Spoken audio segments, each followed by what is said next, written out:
আন্দোলন জোরদারের প্রতিশ্রুতি দিয়ে পাকিস্তান তেহরিকে ইনসাফ পিটিআই রোববার দলটির প্রতিষ্ঠাতা ইমরান খানের মুক্তির জন্য 2 সপ্তাহ সময় বেঁধে দিয়েছে। এদিন রাজধানী ইসলামাবাদের উপকণ্ঠে বিশাল সমাবেশ করেছে পিটিআই, যেখানে পুলিশের সঙ্গে ঘটেছে সংঘর্ষের ঘটনাও। সংবাদ মাধ্যম জানান, সাংজিক এলাকায় অনুষ্ঠিত সমাবেশে পিটিআই সমর্থকদের উদ্দেশ্যে বক্তব্য দেওয়ার সময় এই আলটিমেটাম দেন খাইবার পাখতুনখোর মুখ্যমন্ত্রী আলী আমিন গন্ডাপুর। তিনি বলেন, পিটিআইয়ের প্রতিষ্ঠাতাকে যদি 1 থেকে 2 সপ্তাহের মধ্যে আইন মেনে মুক্তি দেয়া না হয়, আমরা নিজেরাই তাকে মুক্ত করব।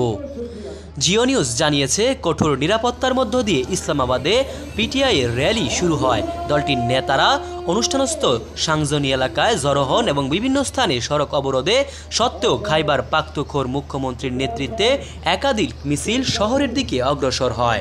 এর আগে জনসভা শুরু হয় পিটিআই নেতা হাম্মাদ আজহারের জনতার উদ্দেশ্যে দেয়া ভাষণের মাধ্যমে, যেখানে তিনি বলেন, সমাবেশে ক্ষমতাসীন শাসকদের বাধা প্রমাণ করে যে তারা বন্দী ইমরান খান এবং তার সমর্থকদের ভয় পায়। এ সময় তিনি পাঞ্জাবে একটি আন্দোলন শুরু করার ইঙ্গিত দেন এবং দলীয় কর্মীদের প্রস্তুত থাকার আহ্বান জানান।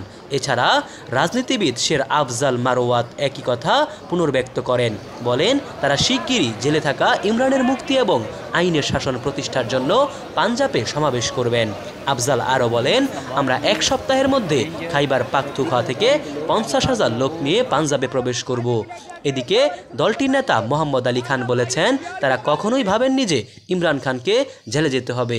এছাড়া আর কাসিম শুরি, শেহরিয়ার আফ্রিদি, মুরাদ সাইদ সহ আর অনেকে পিটিআই নেতাকে দেশ ছাড়তে বাধ্য করা হয়েছে বলে দুঃখ প্রকাশ করেন।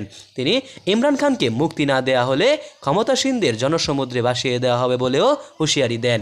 সংবিধান সংস্কার ও আইনের শাসন পুনঃপ্রতিষ্ঠার আহ্বান জানিয়ে মোহাম্মদ আলী খান এসব কথা বলেন।